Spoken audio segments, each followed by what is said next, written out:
এত রাজনৈতিক দল আছে, পৃথিবীর ইতিহাসে কোনো দেশে অত রাজনৈতিক দল নেই। এটা বিউটি অফ ইন্ডিয়া। আমাদের দেশের যে বিউটি, এটাই হচ্ছে তার প্রমাণ যে প্রায় 22 থেকে 2300 রাজনৈতিক দল আছে। সারা পৃথিবীতে যদি জোগাড় করা যায় অত দল পাবে না যত ভারতবর্ষে আছে। সেটা আমার সংবিধান আমাকে রাইট দিয়েছে, আমি রাজনৈতিক দল করতে পারি। যার যে রাজনৈতিক দল ইচ্ছা করবে, ভোট আসলে মানুষকে বলবে, যাকে মানুষ চাইবে ভোট দেবে। এটা সিস্টেম। আমাদের রাজ্জাক খান ভাঙড়ের ভোটার আর আমি ভাঙড়ের বিধায়ক।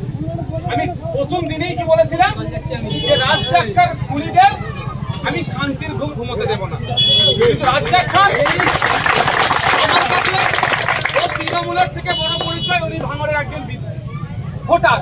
আর আমার নিজের পরিচয় আইএসএফ এর চেয়ারম্যানের থেকে এখানে দাঁড়িয়ে আমি আজকের ডেটে আমি ভাঙড়ের বিধায়ক।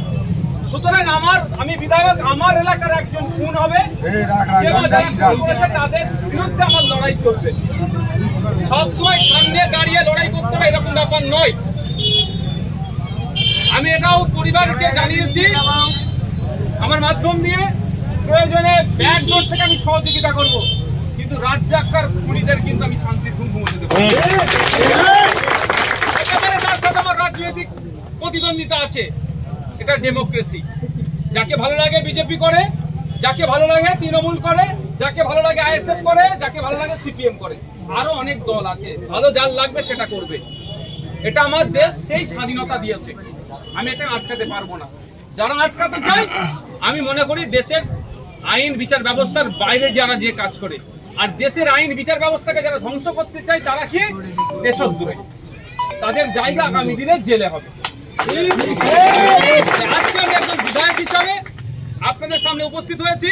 আপনারা আপনাদের অভাব অভিযোগ আপনি আমাকে জানাতে পারেন, আমার ক্ষমতা অনুযায়ী আমি সমাধান করব। আর না হলে আমি যখন আইনসভার মধ্যে যাব, বিধানসভাতে গিয়ে সেটা মন্ত্রীকে বলবো যে চালতা বেরিয়ে এই প্রয়োজন আছে, এইগুলো দিতে হবে। যেমন আগে আমি এসেছিলাম, অনেক পাড়াতে ঘুরেছি, অনেক মায়েরা এসে আমাকে অভিযোগ করেছিল যে বিধবা ভাতা তারা পাচ্ছে না, স্বামী মারা গিয়েছে 10 বছর 8 বছর বিধবা ভাতা পাচ্ছে না। আমি গিয়ে মন্ত্রী মহাশয়কে বলেছিলাম, আপনারা শুনলে অবাক হবেন, যেটা 2021 সালের আগে বিধবা ভাতা পশ্চিমবাংলায় জানা দিত, 2021 সালের পরে প্রায় 5 থেকে 7 লক্ষ বেরিয়ে দিয়েছে।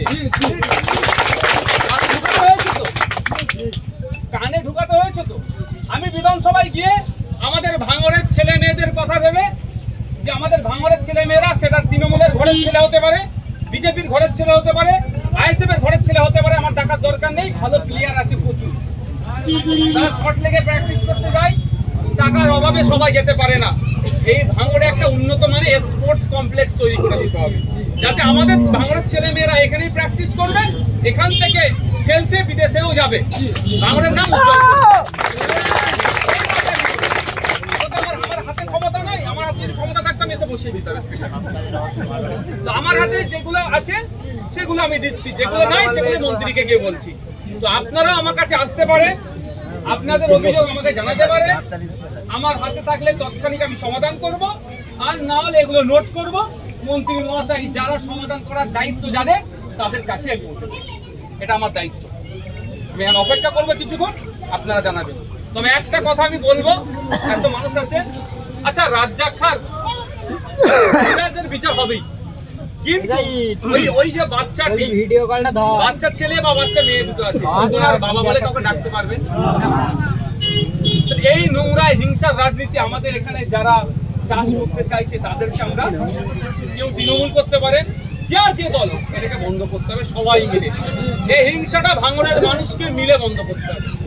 আমরা ভুলে যাচ্ছি না 2023 সালের আগে পর্যন্ত ভাঙড়ের রাজনৈতিক খেলাখেলি হতো, এই চালতাবিরিয়া মাদ্রাসার মাদ্রাসা ম্যানেজিং কমিটি নির্বাচন নিয়ে খেলাখেলি হচ্ছে, কিন্তু হিংসাত্মক রক্তপাতে খুনাখুনিতে যায়নি। 2023 সালের পর থেকেই খুনোখুনি শুরু করলো, 85 বছর থেকে। কে সেটা আমরা নতুন করে বলতে নাই। তো এইটাকে আটকাতে গেলে ভাঙড়ের মানুষকে এক হতে হবে, যে আমরা খুনোখুনি চাইবো না। তৃণমূল করেও, আইএসএফ করুক, কংগ্রেস করুক, সিপিএম করুক, বিজেপি করুক, এক জায়গায় বসে আমরা চা খাবো।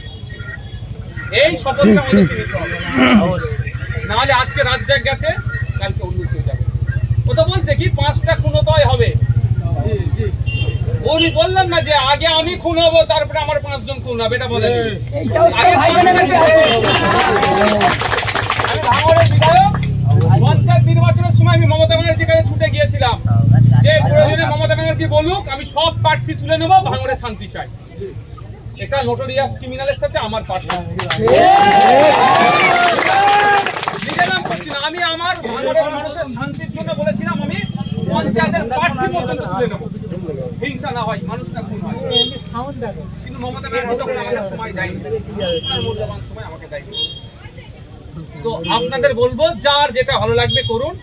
দিনের শেষে রাত্রি যখন ঘরে ফিরবেন না, ওটা মাথায় রাখবেন, ঘরে স্ত্রী হোক, মা হোক, বাপ হোক, ছেলে হোক, মেয়ে হোক, আত্মীয় অপেক্ষা করছে যে আমার বাবা বাড়ি, আব্বা বাড়িতে ফিরবে, আমার কাকা জ্যাঠা মামা মাসি পিসি বাড়িতে আসবে, এটা মাথায় রাখবেন। সুতরাং হিংসাতে জড়িয়ে পড়বেন না।